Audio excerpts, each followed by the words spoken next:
that just, you know, I don't preach. I present evidence. The evidence that is presented gets researched. The evidence stands as is. What happens when a person dies?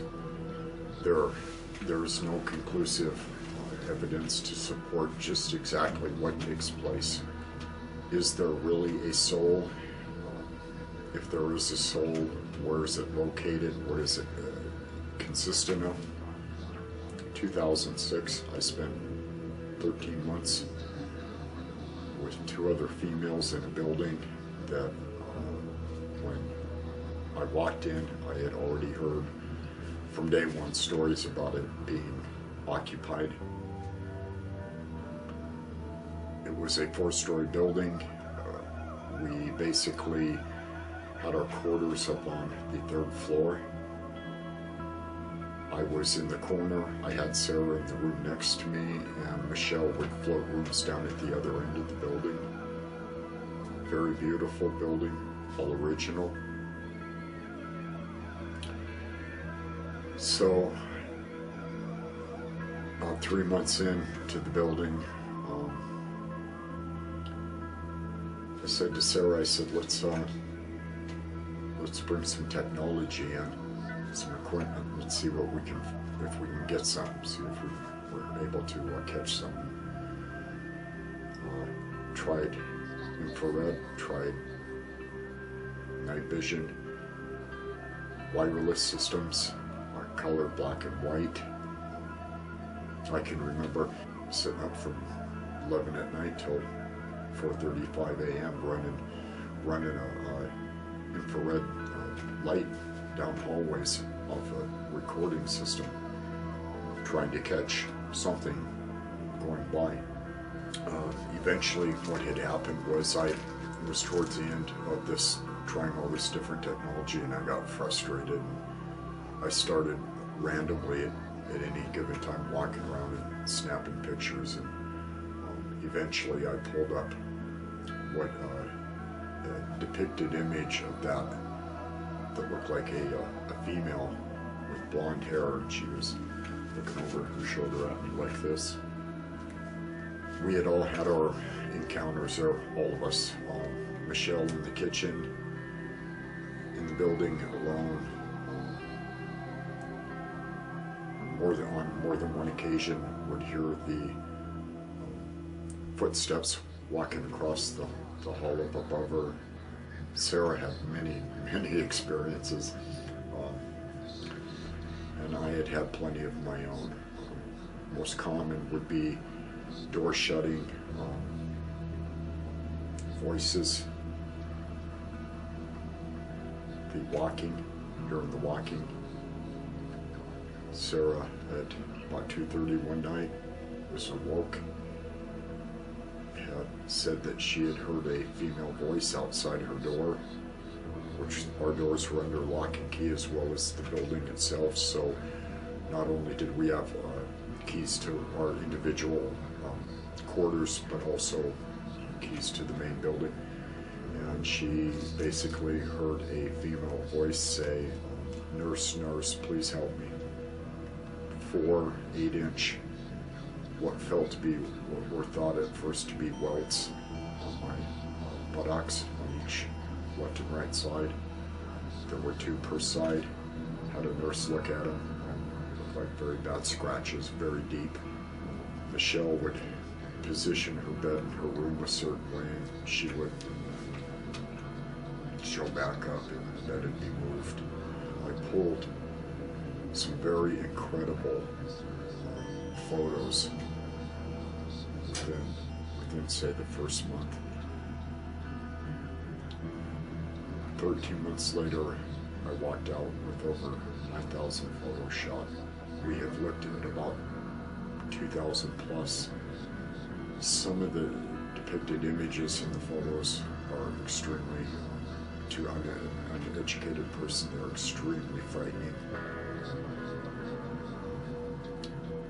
Knowing at the time about the photos and that's still living within the building. Sometimes could be very nerve-wracking. I had knocks on the door, which there was no one there. Vacated parking lot. I hadn't seen him for a long time, and he was up there. He was at the building, and he said that he was walking down the hall with his wife, and all of a sudden he said he said too that he just flew back and wrapped his mouth like this. Just stood there in shock. Basically, he was hit with an unseen force. I leave with these like 9,000 plus photos, and it was known that not all 9,000 photos were going to produce images of what we felt and still feel were those of the once living. So listen to what I'm saying. The images depicted in the photos are those of the once living. These were once living people, had done some very terrible things to others. What we later discovered down the road, that there is a field, call it a vortex, call it a dimension, window. We basically would refer to it as a window. What the camera caught with the lighting and all is a window into a different type of existence. That's about really the best way to put it. We were seeing them from the shoulders up, most of them. Some of the faces were chalk white, black eyes, black mouth. Some were green toned, black eyes, black mouth, orange eyes, black mouth, blonde, strawberry blonde looking hair, both genders, male and female. Some of them just look flat downright evil. Within this window, we could see on the edges of this sphere, this beautiful round sphere that looked like a fisheye effect. On the photos, we could see rainbow colors, and that's where we started to realize and understand that this is some kind of multi-dimensional energy that was in that area, and these images the camera was able to detect. Incredible of the depicted images were showing up at daylight hours. A couple of them. On the floor you could see the light from the room next door that came through the door, because the sun was on that side, and you could see the light on the carpet, and here on this door in this prism of a sphere you could see these images. Some of the photographs in the images, there was more than one, there were multiple images. Some of the images within this sphere, the depicted images were very demonic looking. And Sarah and I had, and other people that we had shown them to, had looked at them.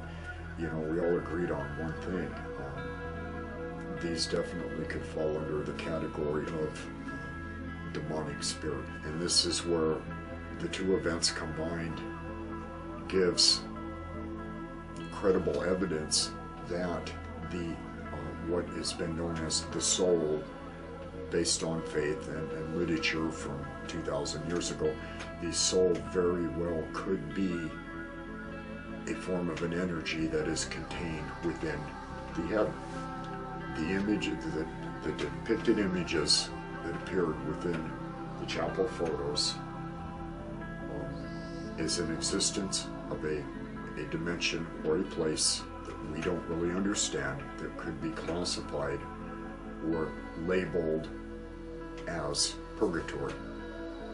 Maybe this high power with purpose, creator, God, doesn't matter what part of the planet, because they all have their belief in this super being. Whatever a person does to place him in that position, once you get to that level, it is simply this: there is no way out.